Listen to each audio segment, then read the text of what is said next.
கவலை இல்லாம colour print பண்ணுங்க, அதுவும் மிக குறைஞ்ச விலையில. Epson eco tank printers. இது வெறும் ஃபேபுலஸ் இல்ல, இது டோட்டலி பிரிண்டபிளஸ். ராமதாஸுக்கு மிகப்பெரிய தோல்வி அப்படின்னு சொல்றாங்க. நீங்க என்ன கிளைம் பண்றீங்க?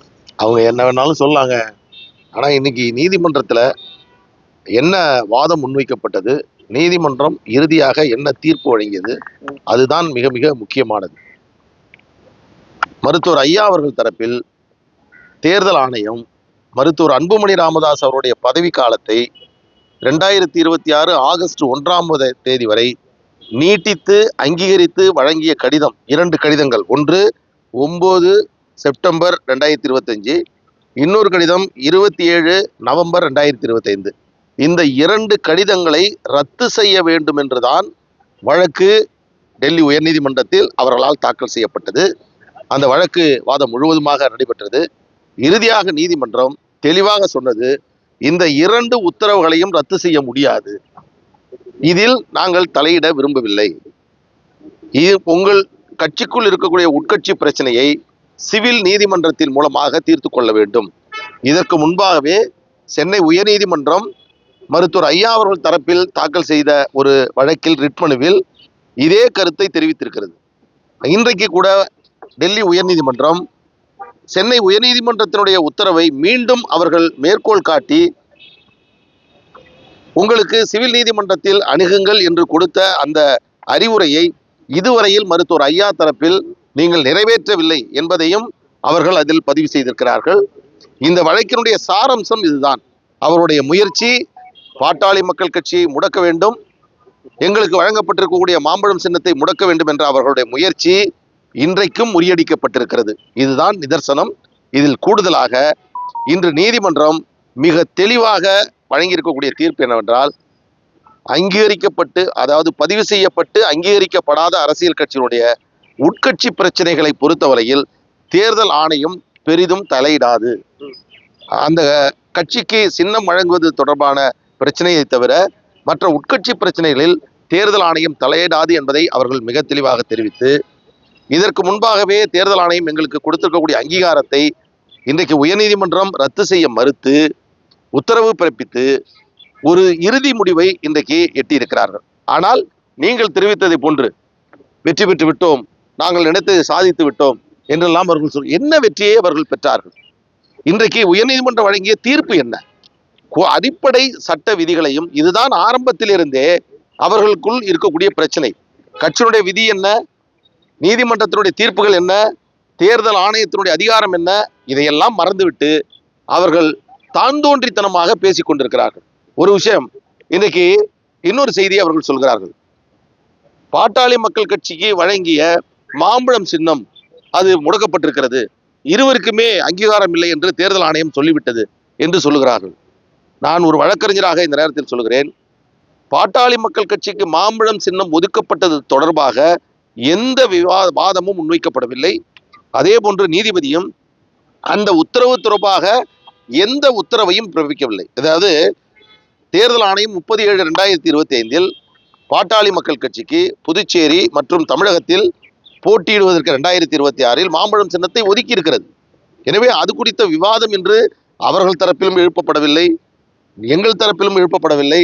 நீதிமன்றமும் தெளிவாக சொன்னது, சின்னம் ஒதுக்குவது தொடர்பான பிரச்சனையில் இப்பொழுது நாங்கள் தலையிட விரும்பவில்லை, அது தேர்தல் ஆணையத்தினுடைய முடிவுக்கு உட்பட்டது என்று சொல்லியிருக்கிறது. எனவே இன்றைய பொறுத்தவரையில் அவர்களுடைய முயற்சி முறியடிக்கப்பட்டிருக்கிறது. உயர்நீதிமன்றம், சென்னை உயர்நீதிமன்றம் சொன்னது சிவில் நீதிமன்றத்தை நாடுங்கள் என்று. சிவில் நீதிமன்றத்தை நாடுவதை தவிர்த்து டெல்லிக்கு அவர்கள் வந்திருக்கிறார்கள்.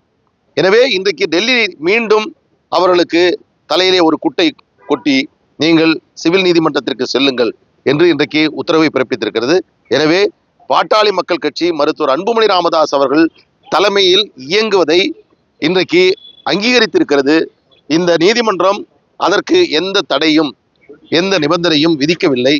எனவே அவர்களுடைய முயற்சி என்பது மீண்டும் முறியடிக்கப்பட்டிருக்கிறது. சார், அடிப்படையான கன்ஃபியூஷன் என்ன வருதுன்னா, அங்கீகரிக்கப்படாத கட்சியுடைய செயல்பாடுகளை, அதுக்குள்ள உள்கட்சி விவகாரங்களை தேர்தல் ஆணையம் தலையிட முடியாது அப்படின்னு டெல்லி உயர்நீதிமன்றம் சொல்லியிருக்கிறாங்கன்னா, அப்ப இதுக்கு முன்னாடி அன்புமணி ராமதாஸ் அவர்கள் தரப்பில் கொடுத்த ஆவணங்கள் அனைத்தையும் ஏற்றுக்கிட்டதையும் நம்ம அப்படித்தானே பார்க்க வேண்டியது இருக்கு.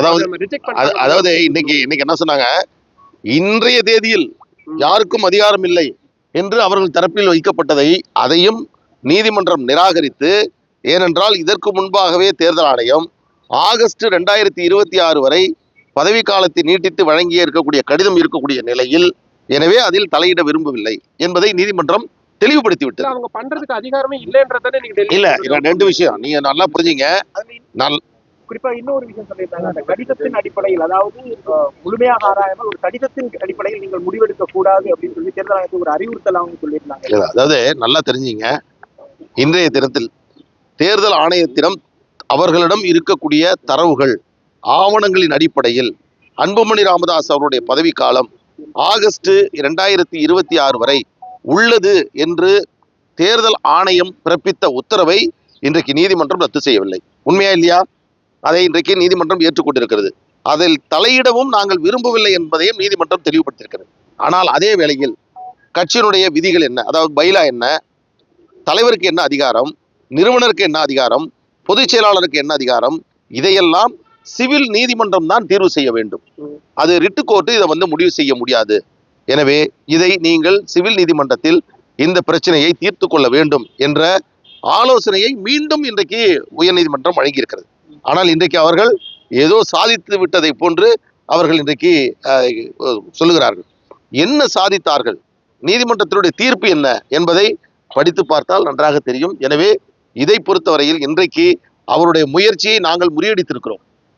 எப்படியாவது மருத்துவர் அன்புமணி ராமதாசனுடைய பதவி காலத்தை நீட்டித்ததை ரத்து செய்ய வேண்டும் என்று அவர்கள் மேற்கொண்ட முயற்சி முறியடிக்கப்பட்டிருக்கிறது. வரக்கூடிய 2026 தேர்தலில் மருத்துவர் அன்புமணி ராமதாஸ் அவர்களுக்கு தேர்தல் ஆணையம் மாம்பழம் சின்னத்தை ஒதுக்கியதும் இன்றைக்கு அதில் தலையிட மாட்டோம் என்பதையும் நீதிமன்றம் தெளிவுபடுத்தியிருக்கிறது. அதே நேரத்துல இந்த சட்ட போராட்டத்தை ஒருவேளை உங்களோட கட்சி நிறுவனம் தொடர்றாரு, சிவில் நீதிமன்றத்துக்கு போறாரு, மீண்டும் எலெக்ஷன் கமிஷனுக்கு வராருன்னா ஒருவேளை தேர்தல் நெருங்கக்கூடிய சமயத்துல சின்ன முடக்கப்படுறதுக்கான வாய்ப்பு இருக்கா? ஏன்னா எலெக்ஷன் கமிஷன் அப்படியான ஒரு விஷயம் சொல்றாங்க. அவங்க இன்னும் சிவில் நீதிமன்றத்துக்கு போகலாம், இதுக்கு மேல அப்பீல் போகலாம், தேர்தல் ஆணையத்திற்கு மீண்டும் போகலாம், அவர்கள் எதை வேண்டுமானாலும் செய்யலாம்.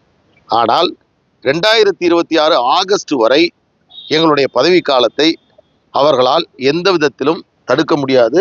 அது நிரந்தரமாக எங்களுக்கு உள்ளது. 26 தேர்தல் முடிந்த பிறகு, பொது தேர்தல் முடிந்த பிறகு எங்களுடைய பொதுக்குழு கூட்டப்படும். இன்னொன்று முக்கியமானது, எல்லோருமே கடந்து வந்த காலத்தினால் மறந்து விடுகிறோம். ஒரு கட்சியினுடைய பொதுக்குழுவை கூட்ட வேண்டும். இன்னைக்கு அவர்கள் விதியை நாங்கள் திருத்திருக்கிறோம் என்று சொல்கிறார்கள். கட்சியினுடைய விதியை திருத்த வேண்டும் என்றால் பொதுக்குழுவில் 2/3 பேருடைய பெரும்பான்மையோடு தான் அதை திருத்த முடியும். அதை பொதுக்குழுவில் தான் செய்ய முடியும். அந்த பொதுக்குழுவை கூட்டக்கூடிய அதிகாரம் தேர்ந்தெடுக்கப்பட்ட தலைவர், செயலாளருக்கு இருக்கிறது. எனவே இந்த சூழலில் ஒரு கூட்டத்தையே கூட்டக்கூடிய அதிகாரம் இல்லாத நிலையில் அதை எப்படி அவர்கள் மறுக்க முடியும்? அதை எப்படி அவர்கள் மாற்ற முடியும்? இன்றைக்கு அன்புமணி ராமதாஸ் அவர்கள் அதுதான் அவங்களுடைய பதட்டம். என்னன்னா, தங்களுக்கு இருக்கக்கூடிய அந்த கூட்டக்கூடிய அதிகாரம் இல்லாமல் போய்விட்டதே, அதை தடுக்க வேண்டும், அதை ரத்து செய்ய வேண்டும் என்று வந்தார்கள். இப்ப ரத்து செஞ்சுட்டு இப்ப அடுத்த மாசம் நான் பொதுக்குழு கூட்டுறேன் அப்படின்னு அவங்க சொல்லுவாங்க. அது பொதுக்குழுவே அல்ல, அது பொதுக்குழுவாகவே எடுத்துக்கொள்ள முடியாது. எனவே அவர்களுடைய முயற்சி என்பது இன்றைக்கு முழுமையாக முறியடிக்கப்பட்டிருக்கிறது.